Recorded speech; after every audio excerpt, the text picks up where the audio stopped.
As we move into this unit on a Christian moral response to the reality of global poverty, I want us to begin by thinking about a significant aspect of the reality which we know, and that is our reality of incredible wealth. The truth of the matter is, for the last several hundred years, and certainly now, millions of us enjoy freedom from want and the enjoyment of luxury that was once enjoyed only by kings or a small minority of elites in ancient society. Now, why does this reality exist? What's made it possible for there to be a democratization, if you will, of wealth and luxury? I think the first thing that most people would point to is the explosion of scientific and technological knowledge in the last several hundred years that most directly impacts this reality by making possible the mass production of goods and services. Globalization, which began as Western colonialization, has enabled parts of the world to have access to resources around the globe that have stimulated economic productivity. Some would point to a change in attitudes, a secularization that has occurred, a focus more and more on this world rather than on the world to come as a part of what has stimulated this great wealth that we enjoy. The discovery of the benefits of economic markets free from governmental restraint, the enjoyment of individual liberty to pursue profits unconstrained by burdensome regulations and governmental control is a factor in the explosion of wealth that we have enjoyed. But one should not be deluded by that into thinking that it has simply been governments getting out of the way. No, governments have played a significant role by providing a stable legal environment, largely applied equally to all, and by focusing on public education and public health and the development of an infrastructure of roads and ports and markets that have helped to stimulate this great explosion of wealth and prosperity, which most of us enjoy. Many thinkers have suggested that Christianity plays an important role, along with the other monotheistic religions, in stimulating this economic productivity that has made the enjoyment of wealth by millions of us possible. Christianity and Judaism and Islam all have a sense of the world as a good and ordered place, accessible to human reason. And they have distinguished the world or the creation from the sacred or the divine. Some have suggested that ancient religions, more traditional religions, tended to see the world as stimulated or the world as saturated with spiritual or divine forces, which made people reluctant to exploit and understand the natural world. So, for example, if you may use this silly example, if you think the tree is a god, you're very unlikely to cut it down and use it. You're very unlikely to study its leaves to see how it works. But a monotheistic worldview that distinguishes God from the natural world frees us to study it, to understand it, to exploit it in ways that make wealth possible. Particularly within Christianity, in Genesis, after the creation of human beings, we were commanded to be fruitful and to multiply. Not just in the sense, many have said, of multiplying ourselves, but be fruitful and multiply in the sense of developing greater wealth and prosperity. And certainly within the Jewish and Christian scriptures, there is a deep sense that God desires for us to be free from want, to be prosperous, if you will, though I want to distinguish this from the contemporary prosperity gospel, which seems to put the whole emphasis of Christian faith on personal wealth. not that. But surely the scriptures affirm the idea that a part of God's blessings to us is God's desire for us to be free from want. From a particularly Protestant perspective, many have pointed to the influence of Martin Luther. Martin Luther, of course, was the first Protestant reformer, and among the themes of his reform was the idea of the priesthood of all believers, the idea that individuals don't need a priest to stand between them and God. In addition, he affirmed what he called the idea that all work, not just the work of the priest, but all work is a divine calling through which we serve God and our neighbor. And that instilled in Protestant Christians a deep sense of almost religious commitment to work. Max Weber, who is credited as being one of the founders of the field of sociology, Max Weber argued that the explosion of wealth and prosperity in Western Europe, in the mostly Protestant world, was a result of what he called Protestantism's worldly asceticism. That is to say, a commitment to simple living, like that of a monk, and yet within the world. And what that meant was, together with the idea that all work is a calling from God, what that meant was that Protestants worked hard, but they didn't spend what they earned on themselves, rather they saved it. And his argument was that it was this Protestant work ethic combined with asceticism that enabled Western Europe to accumulate the wealth that banks were able then to loan out to stimulate the development of great economic corporations that could produce what we needed for our prosperity.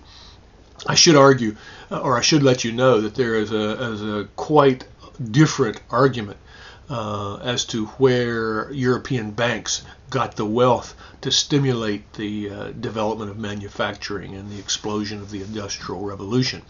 Eduardo Galeano, who is a Latin American historian and author, has suggested that the great wealth in European banks that stimulated the Industrial Revolution was actually stolen from the minds of the indigenous peoples of South America.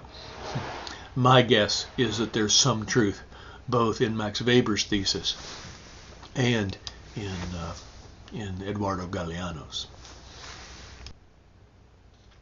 Now, while almost no one regards the explosion of wealth and prosperity spread out among millions of people that we have come to know in the last several hundred years, no one regards that as a bad thing. Many, of course, notice that it does have some significant downsides. The first, of course, is environmental degradation. We have done great damage to the earth in our focus on the production of wealth and prosperity. So pollution and global climate change, which many are predicting will have catastrophic effects in our lives already and certainly in the near and longer future. All of that is a result largely of this explosion of economic productivity that has made wealth possible among us. Another thing, more moral and cultural, that folks would point to is consumerism. Our capacity to produce more, our capacity to be free from want, has also led to a moral commitment or to the idea that things, goods and services that we can accumulate and own and use and enjoy, define the good for us, define the very meaning of life, as if we are made happy and whole and we flourish as human beings simply through the things we eat and drink and wear and drive and live in. A third downside is the reality of inequality. Though millions enjoy a level of wealth that was unprecedented in ancient societies, that wealth is poorly distributed, and many believe it is becoming worse in its distribution, certainly in the United States and in the developed world. Millions indeed billions among us, remain desperately poor, despite the reality of the great wealth that you and I enjoy. A man named Daniel Grudy has offered a very helpful way for us to imagine or to get our heads around the reality of great economic inequality. He asks us to think about or to imagine what the world would be like if it only had 100 people in it, and it experienced the sort of economic inequality that we now experience. If the world was only 100 people, the richest person in the world would have as much wealth as the poorest 57 combined. The top 1%, in other words, have as much wealth as the bottom 57% combined. 50 out of every 100 people, half of us, are hungry. Some of the time or all the time. And 30 out of 100 suffer the effects of malnutrition. 40 out of 100 have inadequate sanitation.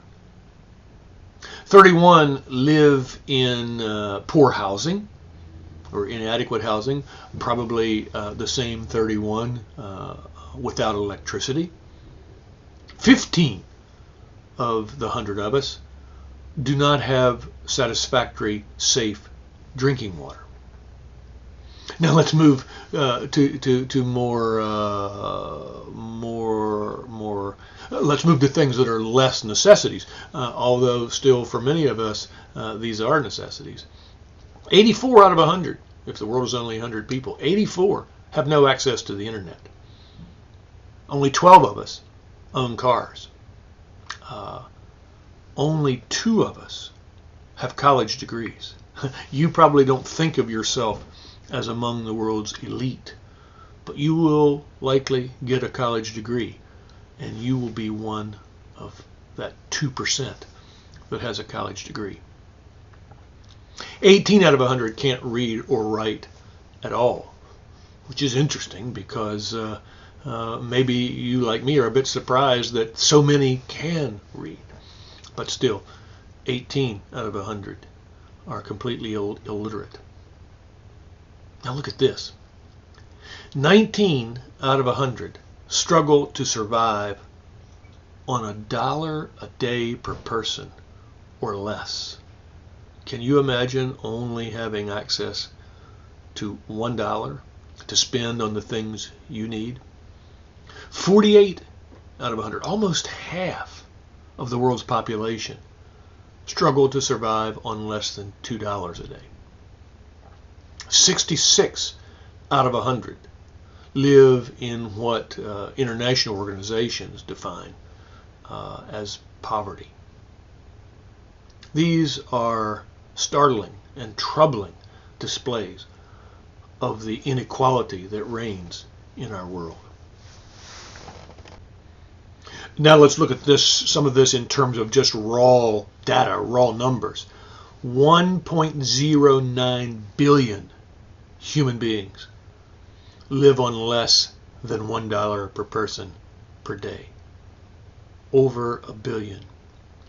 2.73 billion earn less than $2 a day. So almost twice as many have twice as much income, but $2 rather than $1.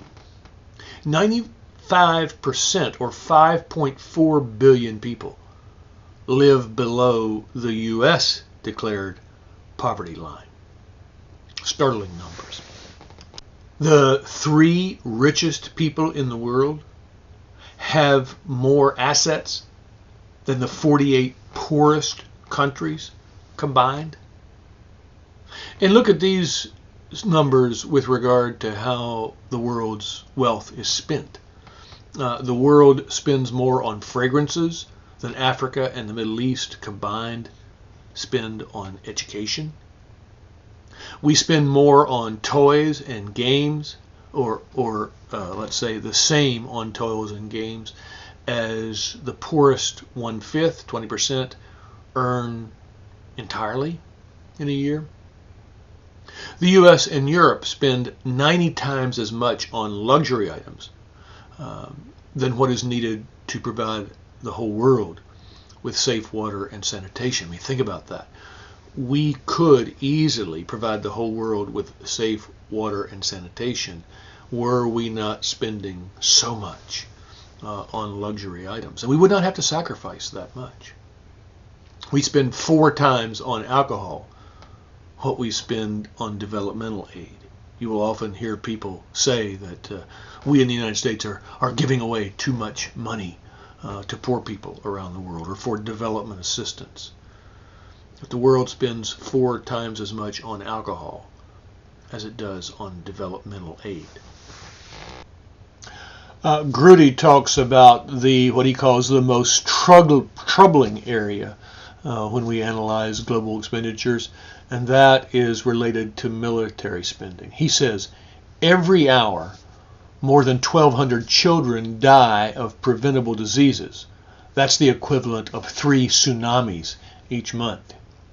Yet even the smallest reduction in military expenditures could dramatically affect human development. For 1 day's military spending, we could virtually eliminate malaria in Africa. For what we spend in 2 days on the military, we could provide the health care services necessary to prevent the deaths of 3 million infants a year. For less than a week's military spending, we could educate each of the 140 million children in developing countries who have never attended schools. These statistics point to the connection between our previous unit on war, and particularly maybe that claim by the just peacemaking tradition that justice and war are closely related. All of this points to the connection between our discussion of violence and war and this discussion of wealth and poverty and injustice. Now, in making you aware of these devastating statistics about the reality of inequality and of gross poverty, I don't want to mislead you. The last 20 or 30 years have seen things get significantly better. Between 1990 and 2010, the global poverty rate was cut in half. The United Nations and other organizations and governments had established something called the Millennial Development Goals, which set that as a target for 2015. And they actually met the target of cutting global poverty in half 5 years earlier than they had committed themselves to. Look at these declining rates of poverty in developing countries, or in the poor countries of the world, in terms of the percent that are living on less than $1.25 a day. In 1981, 52% of the people in developing countries were living on less than $1.25 a day. By 2011, that's down to 17%. That's good news. But look at the numbers globally. In 1981, 1.93 billion living on less than $1.25 a day. That's now down to 1 billion. Again, good news, though still for that 1 billion, and even for millions of others, life remains a very, very difficult struggle. One of the most troubling realities, even in the context of this relatively good news, is the fact that sub-Saharan Africa remains a very, very difficult area and a very troubling area in terms of the massive poverty there. Now, how do we explain the improvements that have been made over the last 30 years? And this is a list that comes from an article in a magazine called First Things. And interestingly, their list of the reasons for the progress we've made in recent years parallels what I said to you earlier about the explosion of wealth over the last 400 or 500 years in the West, for the most part. First, they point to increased international trade, the increasingly globalized nature of our economy, especially as developing nations have been more favorably incorporated into those global markets. They also point to the improvement of markets within developing countries and better internal governance. Now, we have heard previously, and certainly a big concern remains, the corruption in many governments around the world. But surely that has diminished, and more countries are enjoying a relative equality under the law, a relatively stable rule of law. And surely another factor is the focus that many governments in the developing world, with the assistance of governments in the developed world, have put on public health, public education, and the development of infrastructure, roads and airports and other types of ports for stimulating economic growth. As I've suggested, sub-Saharan Africa remains an area of deep concern. I should also point out that much of the good news comes out of China. China, of course, was once under a communist dictatorship. Gradually, they have loosened up and moved in a more market-oriented direction. And the result has been that millions have been lifted from poverty. An article in The Economist magazine says that between 1981 and 2001, that is just a 20-year period, 680 million people in China were lifted out of abject poverty. And since 2000, the acceleration of growth in developing countries has cut the numbers in extreme poverty outside of China by another 280 million. But still, interestingly, the biggest effect has been in China itself. Well, all this is intended to give you a bit of an introduction to some of the facts related to global wealth and global poverty, the reality of inequality. Next time, we'll look at the question of what our moral obligations are in relation to this reality of inequality and billions still living in deep, distressing poverty.